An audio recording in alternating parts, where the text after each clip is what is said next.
Good morning दोस्तों। देखिए हमारे पास स्क्वायर रूट पे आधारित क्वेश्चन है।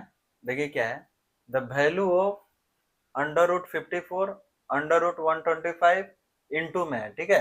Under root 24 into under root 45 is, ठीक है। तो इसको हम कैसे सॉल्व करेंगे? तो देखिए यहाँ पे पहले, यहाँ पे कुछ नहीं है यानी टू है, ठीक है। यहाँ पे यानी कि टू टू का पेयर हम निकालेंगे। तो देखते हैं, पहले 54 का फैक्टर करते हैं यहाँ पे, 54 का। तो देखिए, टू से पहले,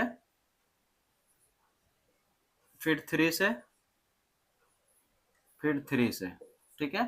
यानी कि 54 को हम लिख सकते हैं 2 इंटू 3 इंटू 3 इंटू 3, ठीक है। 54 को सेम टू सेम 125 को कैसे लिख सकते हैं? 125 को 5 से डिवाइड कीजिए, फिर 5 से 5, यानी कि 125 को लिख सकते हैं 5 इंटू 5 इंटू 5, ठीक है।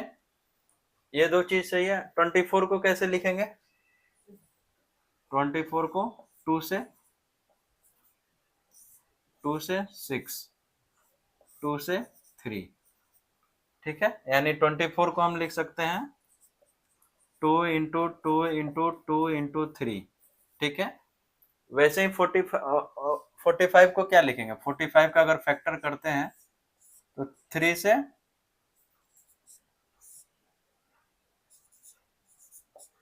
ठीक है। यानी कि 45 को हम लिख देंगे 3 इंटू 3 इंटू 5, ठीक है। तो ये चारों को हम एक जगह लिख लेते हैं, ठीक है।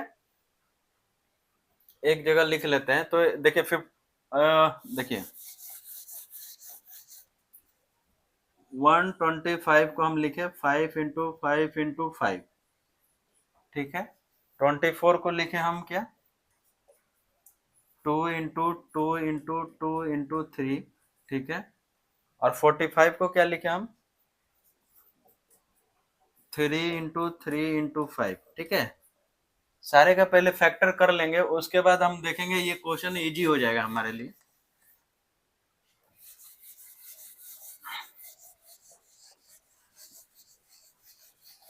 देखिए सेम टू सेम हम क्वेश्चन को लिखेंगे। अंडर रूट 54 को कैसे लिखे? 2 इंटू 3 इंटू 3 इंटू 3 इंटू 125 को 5 इंटू 5 इंटू 5, ठीक है। और डिवाइड में है 24 है, तो 24 को 2 इंटू 2 इंटू 2 इंटू 3 रूट में ही है, ठीक है।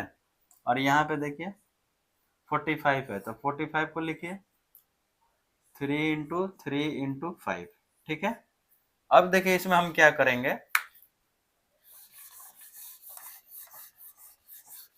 एक चीज ध्यान दीजिए। अगर यहाँ पे कुछ नहीं है तो 2 है, ठीक है। 3 रहेगा तो 3 का पेयर बनाएंगे, 2 रहेगा तो 2 का पेयर बनाएंगे। तो यहाँ पे कुछ नहीं है तो 2 है, समझे। तो 2 का पेयर बनाए जो सेम है। देखिए ये दो, 2 का पेयर बन गया, ये भी 2 का पेयर बन गया, ये भी 2 का पेयर बन गया। इसमें देखिए ये भी 2 का पेयर बन गया। तो जो 2 का पेयर बन गया उसमें से एक हम बाहर निकालेंगे, यानी 3 इंटू 3 2 हो गया, तो एक निकाल लिए बाहर, और जो बचा उसको मल्टीप्लाई करके लिख देंगे। 3 इंटू 2 6, सेम टू सेम इधर एक 5 बाहर आ गया, अंडर रूट 5 बच गया, ठीक है। और नीचे में देखिए एक 2 बाहर आ गया, और जो क्या बचा? Under root 6। इधर से एक 3 बाहर आ गया, अंडर रूट 5 बच गया। अब देखिए इसको सॉल्व कीजिए। तो देखिए रूट 6 से रूट 6 कट गया, यानी मल्टीप्लाई में था। 3 इंटू रूट 6, 2 इंटू रूट 6, तो यहाँ पे भी रूट 5 कट गया। तो बचा मेरे पास क्या? देखिए 3 से 3 कट गया, यानी कि बचा 5/2। इसको हम लिख सकते हैं 5/2, यानी कि 2.5, ठीक है। यही मेरा आंसर होगा 2.5, ये वाला।